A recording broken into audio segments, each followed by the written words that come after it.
G'day gamers, Ranger Tony here with another Pathfinder Kingmaker tutorial video. So today I'm going to take a look at some of the Prestige classes, or one of them anyway. Now, if you've seen any of my other videos and some of my comments on videos, you'll know that I really don't play multi-class characters. But there is an exception to that, and that is if I see a Prestige class that I like, I will often build a multi-character around that class. I'm not going to be adding in multiple base classes unless that's required to get to the Prestige class. Now, I've done a video previously on the Aldori Defender, so I thought, why not start with the Aldori Swordlord? So we're going to have a look at that video, have a look at the Swordlord today.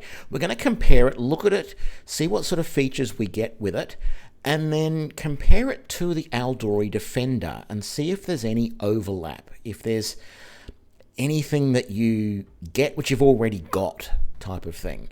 And then we'll look at whether other classes work well as Aldori Swordlords, because you don't have to start as an Aldori Defender to go to Aldori Swordlord. You just have to meet these prerequisites. So let's dive in and have a look at those.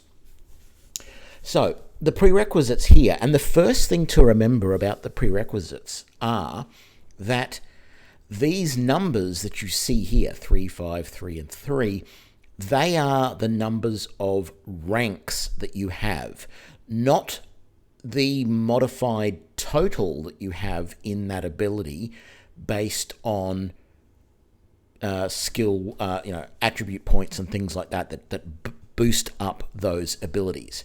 So what that basically means is if you look at this layout here, you're really only going to be able to switch to an Aldori Swordlord at level 6. That's the earliest you're going to do it, because at level 5 you will get to Persuasion level 5, and so therefore that is the highest one of those prerequisites. So level 6 is the earliest you will be able to switch to the Aldori Swordlord. So first of all, none of these are really exceptional, these skill prerequisites. However, be aware that you are going to need a high enough intelligence to get and maintain 4 skills. Now, you could do it differently. You could, if you want to take it slower, you could, for example, if you've only got 3 points, you could start putting points into mobility, persuasion, and knowledge world, for example, and leave perception out. And once you get mobility to level 3, you could start putting points into perception. But that means the earliest you're going to be able to do it is level 7. Because it'll take 3 levels for that, 3 levels for that, and you're going to be able to go after that, so level 7. The other alternative is to add some points to intelligence until you get enough skill points that you can level these up. Now, you're already going to want, see my previous Aldori Defender video, but you're already going to want an intelligence of at least 13 so that you can get Disarm, because one of the main feats that you get as an Aldori Defender is the Disarming Strike, which allows you to not just disarm, but also do damage to them while you disarm. Because normally, if you do a combat maneuver like disarm, it just disarms them and they don't take any damage as part of it. So, if you want that ability as an Aldori Defender, you're going to need an intelligence of at least 13 so that you can take the prerequisites that you need for disarm, which are combat expertise, and that has a prerequisite of an intelligence of 13. If you have an intelligence of 13 as a human, you will be able to get 4 skill points per level. If you want to get 4 skill points per level as any other race except for human or half-orc, you're going to need your intelligence at 16. Okay, so that's... or wait a little bit longer and switch to Aldori Defender at level 7. But all of this that I'm looking at today is based on taking it as soon as possible as a human or technically a half-orc. Okay? If you're playing as an Aldori Defender, you're going to be able to meet most of these other prerequisites very, very easily. The only thing you're going to have to remember to take is Dazzling Display. And I guess Weapon Finesse. I don't think you get Weapon Finesse as an Aldori Defender, but you should take it anyway because the dueling sword is a finessable weapon, and if you see my previous builds, you want to concentrate on dexterity. So, what do we then get as abilities as an Aldori Swordlord? So at first level, you get this thing called Deft Strike, and this is basically the same as Slashing Grace, or the same as a rogue's Finesse Training. It basically means that you can use your dexterity instead of your strength on your damage rolls when you're using your dueling sword. Okay? So, nothing really special there, but what it means is if you normally wanted to take Slashing Grace, there's no point in doing it. You can still do it. You can take it earlier and get that ability earlier, and that just means that you don't get anything special here at first level because you've already got that ability.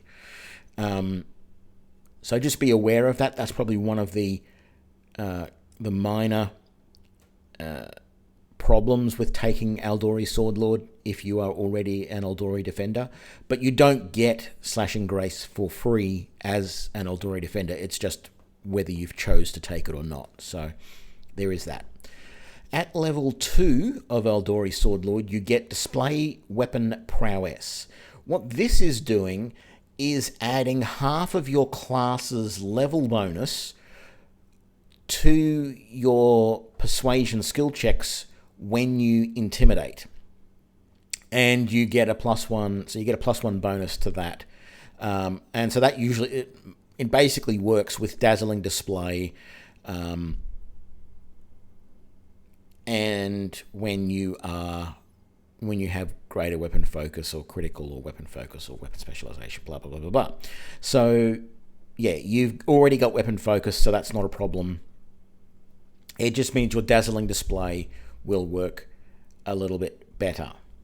Not a great skill, but it's not terrible. So, Defensive Parry. So this one is interesting. Actually, if you read some wikis about this, it's listed differently. It says that you have to give up one of your attacks for when you have a full attack, you can give up one of your attacks, and it means that you can then parry an attack in the next round. But that's not what this says here. So I don't know which one's right and which one isn't. From what I've seen, there doesn't seem to be a mechanism to decrease your number of attacks. It's basically that you get a +1 to your armor class after you've made a full attack with the dueling sword. And that's basically it. So it's different from, say, the parrying that was in Neverwinter Nights 1 and 2. This is just straight up AC bonus, and it does increase later on. Now, the problem with this, as an Aldori Defender, we already get Defensive Parry. So you've already got it. And I'm not entirely sure. I'm assuming it stacks so that once you get this, which you would get at, this is level 3, so you would technically be getting that at level 8. I'm assuming that would count the same as this one here, because you won't get this Defensive Parry at that point because you're leveling in Aldori Swordlord instead. So normally as an Aldori Swordlord, your Defensive Parry goes up to +5. As an Aldori Swordlord, your defensive parry will not get that high because you're replacing some of your original Aldori Defender levels with Aldori Swordlord levels instead. So you'll lose one level, I think, of defensive parry. Level 4, we have Adaptive Tactics. So this basically just reduces the penalty that you have when you're using either defensive fighting or combat expertise. And after the first time you attack an opponent, you get a perception check, which can give you a +2 to that opponent until the end of combat. So +2 to your attack and +2 to your AC. So that's actually quite nice. Removing that penalty on defensive tactics means defensive fighting means that you can switch into defensive fighting mode anytime you want. So it removes it by 1 at 4th level and a second point off it at 8th level. So you're reducing that penalty, and you're also, the very first time you attack an opponent, assuming you don't kill them in the first round, you're then going to get a bonus to attack and your AC from then on. So what it's basically saying is that you have observed your opponent, you've been able to recognize their tactics and their attack patterns, and from then on, you're better able to break through their defenses, and you're also better able to defend yourself because you're better able to predict what they're going to do next, sort of thing. So that's quite a handy little feature. And, it's completely passive, so it's nice. At level 5, you're going to get Shatter Confidence. So what this does is it gives you an automatic persuasion check to intimidate and demoralize a target after you confirm a critical, or you disarm them, or you use the Sundering combat maneuver with the dueling sword. So that's quite a good little thing. What you're getting as the Aldori Swordlord is several of these things that just happen automatically that give you a little bonus, which is nice. They're not things that you have to turn on, and that's quite good. Slashing Grace is a really nice feature. What it does is it gives you a 25% chance to convert a crit back to a normal hit. So anytime someone does a crit against you, you are deflecting that with your sword and returning it back to a normal hit. So that's really, really nice. At level 7, your defensive parry goes to a +2 rather than a +1. But as I said, as a normal Aldori defender, you get that anyway. And then you also get Dexterous Duelist, which means that you don't provoke attacks of opportunity when you stand up after you've been knocked down. So that's quite nice as well. So again, all this stuff that just happens automatically. At level 8, your Adaptive Tactics now give you a +2 bonus, and it changes the penalty for defensive fighting or combat expertise to -2 now, so it removes 2 points of that. So that is really nice. And at level 9, we get Greater Saving Slash, so now we have a 50% chance to reduce critical hits to normal hits.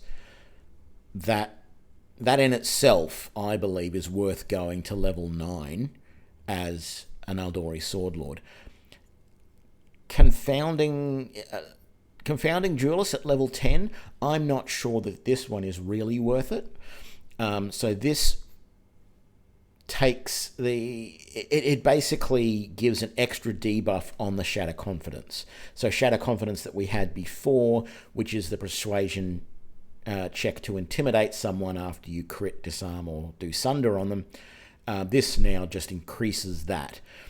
It's nice. It does increase that feature, but personally, if I was building this character, I probably would have swapped Greater Saving Slash and Confounding Duelist around, made Greater Saving Slash level 10. The reason is, I would be... There are times when I would look at it and go, I don't care about going to level 10, I'll only go to level 9 because I want Greater Saving Slash.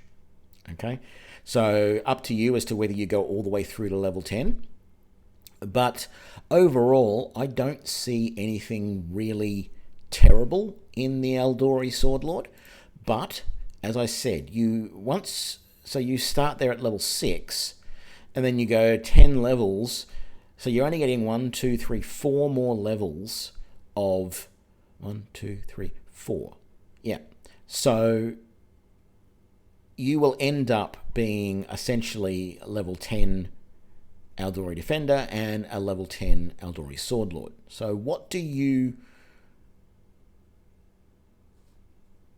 we lose then as if we started as an Aldori Defender and we take Aldori Swordlord? Well, what it means is that everything from level 6 to level 10 here is delayed until we get past level 16, or till we get to level 16, sorry. So your second level of bravery bonus is delayed for 10 levels. Your next defensive parry, well, you do get 2 more defensive parries as an Aldori Defender, so that's good. But you also lose this weapon training bonuses. Okay, so we don't get your extra weapon training bonuses, and in the end, you're not going to be able to. So from here, you can basically get 4 different weapon training bonuses, or some of the extra feats that are part of that if you don't want to take extra weapons. You're going to be reduced in those all round with this build. Okay, so you're not going to be quite as good as those. But you do still get this one here at level 19. So you get your extra bonus again at level 19. Your bravery, you don't get it till level 16. This new one you don't get until level 17, but you also don't get as many, so you're going to lose one of the defensive parry bonuses. You also don't get Disarming Strike until level 16, unless you decide to put off by 1 or 2 levels your switch to Aldori Swordlord. You could go all the way to level 10 as an Aldori Defender and then do your last 10 levels as an Aldori Swordlord if you wanted to. That would give you Disarming Strike, Steel Net, and Counterattack all way earlier, because otherwise you get Disarming Strike at level 16, you get Steel Net at level 18, and you don't get Counterattack until level 20. And then finally, you're never going to get the Armor Mastery or the Weapon Mastery abilities that you would normally get as an Aldori Defender. So you have to be prepared for those.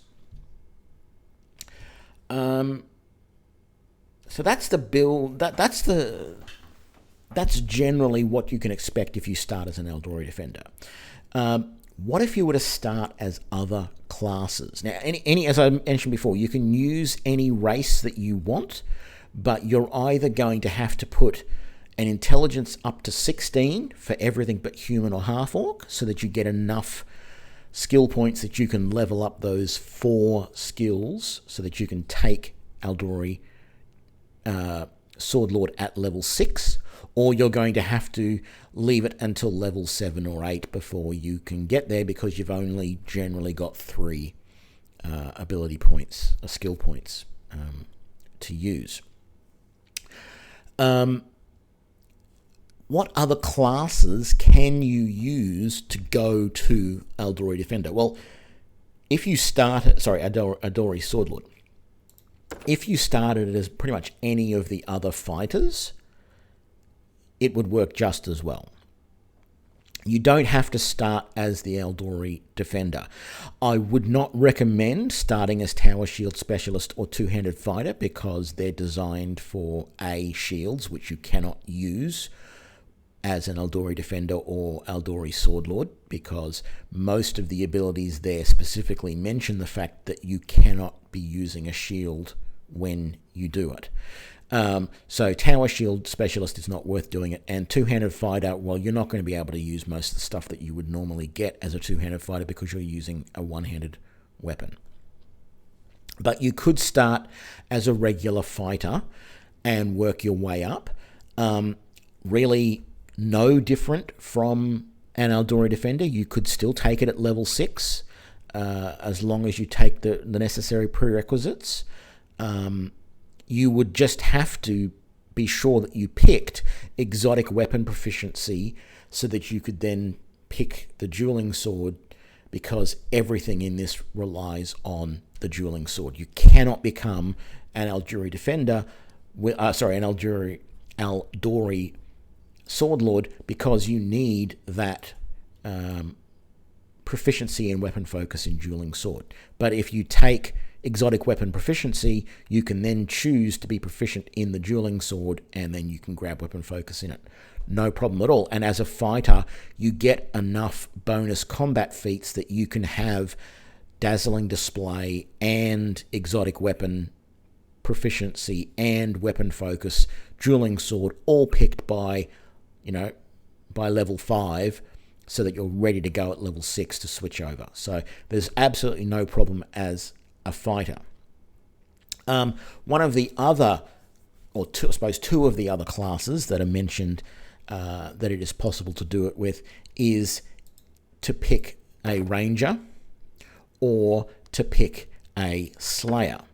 Now, ranger, you would definitely want to pick just the standard ranger, not the freebooter, flame warden, or stormwalker, because, well, flame warden would work, but what you need to do, or what it helps to do, is choose the menacing combat style that is available at level 2 when you pick a combat style, because that has, as one of its abilities, dazzling display, so that you don't have to, it's going to make it easier for you to get through. But again, you're going to have to pick exotic weapon proficiency and dueling sword, and then weapon focused dueling sword to get there.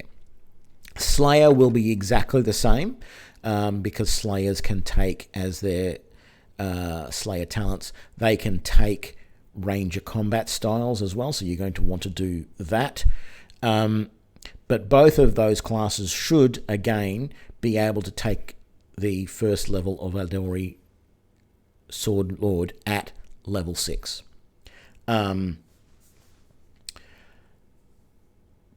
They're pretty straightforward. The other class that is mentioned that you could do this with, and you might be able to do it with Paladin. You could probably even do it with a Magus if you really wanted to. Inquisitors, you could probably do it as well. Technically, clerics, it might be possible, but you get so few feats, because you're having to rely on your odd numbered levels, that it would take you several levels to get to it. Barbarian, yeah, but I wouldn't. But the other one that everyone talks about is Rogue, and this one is very doable as well. I would only use the standard Rogue, though. The Eldritch Scoundrel is different enough that it's going to cause you some problems. Knife Master, well, you're getting completely away from the fact that you won't be using a knife, so you really can't be a Knife Master. Thug, you might be able to do it, but I would stick to the standard Rogue. But the problem you've got with any of the rogues in trying to do this is that not only do you have to get exotic weapon proficiency, but before you get that, you've got to get martial weapon proficiency, because you don't have that. So that's one extra feat that you have to take. However, as a human, and maybe as a half-orc, you could definitely do it and be ready by level 6. But you've got to remember, you've got to take martial weapon proficiency, exotic weapon proficiency in dueling sword, weapon focus in dueling sword, dazzling display. So you need 4 feats. Now, as a normal rogue, you do get rogue talents, which you can use to take combat feats, and you get them basically at every even level. So it is definitely possible to do, and Thug, you should be able to do it as well. But as you can see, Eldritch Scoundrel doesn't get them as often. What are you going to get that's bonuses or different? Well, your Finesse Training allows you to take Finesse Training in the Dueling Sword, which gives you exactly the same feature as the Death Strike, which you get as first level of Aldori Swordlord. So you get the ability to use your dex instead of your strength when you attack from your Finesse Training. So that, you might look at it and go, well, do I really want to take this now then because of that? I don't know. You're also not going to be able to get to the same level of sneak attack. You're definitely not going to get to sneak attack level 10. You're not going to be able to take Master Strike. You're going to end up with less skills because as a rogue with intelligence of, say, 14, you've got 7 skill points per level that you can put into skills, of which you only need the 4. But as soon as you switch to Aldori Swordlord, you're back to having just 4 per level. So that's going to degrade a lot of your skills. And as I said, your sneak attack is not going to get as high.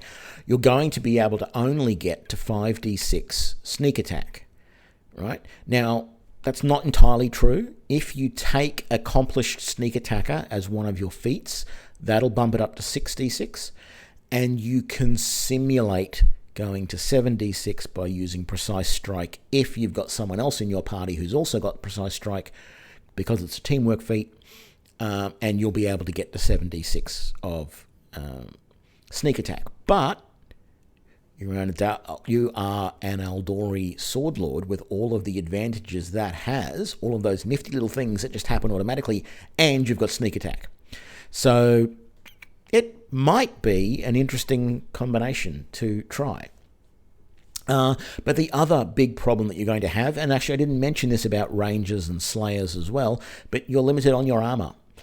As an Aldori Defender or Fighter, when you start, you can use any armor that you want. So you can use full plate and get all the protection from that you want. But as a Ranger or a Slayer, you're limited to medium armor. So the best you're going to get is breastplate, unless you find some really, enchanted splint or chainmail or something like that. As a rogue, it's light armor only, so the best you're going to get is a chain shirt. But you've got all of these defensive things that help you with your AC, but your AC is never going to be as good as an Aldori Swordlord who came up through the fighter path with wearing full plate. Okay, so yeah, that's what you trade off doing it as a rogue. So yeah, that's my little run through of the Aldori Swordlord. I hope you enjoyed this video, and I will see you for the next one. Thanks a lot. Bye.